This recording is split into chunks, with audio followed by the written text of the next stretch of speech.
যে ব্যক্তি আল্লাহ তাআলার সাথে সাক্ষাৎ পছন্দ করে। আবু হুরাইরা রাদিয়াল্লাহু তাআলা আনহু হতে বর্ণিত, তিনি বলেন, রাসূল সাল্লাল্লাহু আলাইহি ওয়াসাল্লাম বলেছেন, যে ব্যক্তি আল্লাহ তাআলার সাক্ষাৎ পছন্দ করে, আল্লাহ তাআলাও তার সাক্ষাৎ পছন্দ করেন। আর যে ব্যক্তি আল্লাহ তাআলার ও সাক্ষাৎ পছন্দ করে না, আল্লাহ তাআলা তার সাক্ষাৎও পছন্দ করে না। রাবি সুরায় রহমতুল্লাহ আলাই বলেন, আমি আয়েশা রাদিয়াল্লাহু তাআলা আনহার কাছে এসে তাকে বললাম, হে উম্মুল মুমিনিন, আমি আবু হুরাইরা রাদিয়াল্লাহু তাআলা আনহুকে এই হাদিসটি উল্লেখ করতে শুনেছি। উক্ত হাদিস বর্ণনা সঠিক হয় তবে আমরা ও নিশ্চিত রূপে ধ্বংসপ্রাপ্ত হয়ে যাব।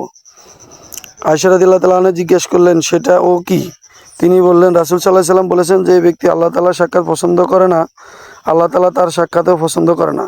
আর যে ব্যক্তি আল্লাহ তাআলার সাক্ষাৎ পছন্দ করেন, আল্লাহ তাআলা তারও সাক্ষাৎ পছন্দ করেন। অথচ আমাদের মাঝে এমন কেউ নেই যে মৃত্যুকে অপছন্দ করে থাকে না।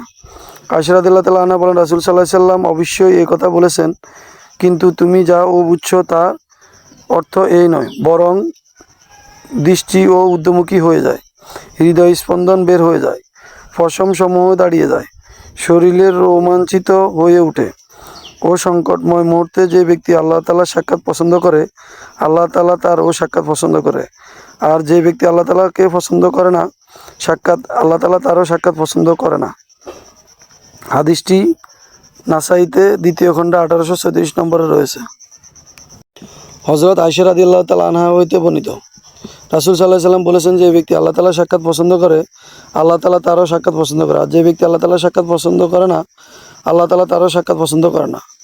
ওমর রহিমাহুল্লাহ তার ও হাদিসে অংশটুকু অতিরিক্ত বর্ণনা করেছেন। বলা হলো, হে আল্লাহ রাসূল সাল্লাল্লাহু আলাইহি ওয়াসাল্লাম, আল্লাহ তাআলার সাক্ষাৎ পছন্দ অপছন্দ, মৃত্যু ও পছন্দ, অথচ আমরা সকলে তো মৃত্যুকে অপছন্দ করে থাকি। তিনি বলেন, এই হইল মৃত্যুর সময়ের কথা।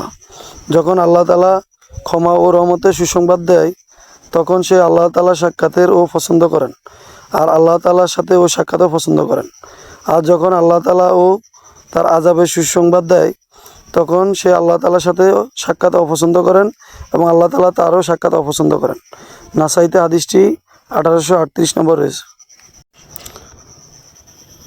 হযরত আয়েশা রাদিয়াল্লাহু তাআলা আনহা হইতে বর্ণিত, আবু বকর রাদিয়াল্লাহু তাআলা আনহু নবী সাল্লাল্লাহু আলাইহি সাল্লামকে চুমা দিয়েছিলেন। তখন নবী করিম সাল্লাল্লাহু আলাইহি সাল্লাম মৃত অবস্থায় ছিল। হাদিসটি নাসাইতে 1840 নম্বর রয়েছে। হযরত আয়েশা রাদিয়াল্লাহু তাআলা আনহা হইতে বর্ণিত, তাকে অবহিত করেছেন যে আবু বকর রাদিয়াল্লাহু তাআলা আনহু সুনা নামক স্থানে বাসস্থান থেকে একটি ঘোড়ার ও আহরণ করে এসে মসজিদে প্রবেশ করলেন। তিনি কারো সাথে কোনো কথাবার্তা না বলে আয়েশা রাদিয়াল্লাহু তাআলা আনহার কাছে গেলেন। তখন রাসূল সাল্লাল্লাহু আলাইহি সাল্লাম ও ইয়ামানি চাদরে আবৃত ছিল।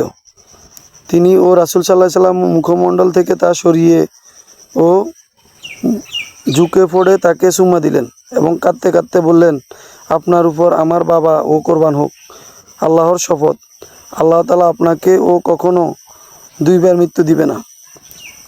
যে মৃত্যু ও আপনার জন্য নির্ধারিত ছিল, সেই মৃত্যু ও আপনি বরণ করে নিয়েছেন।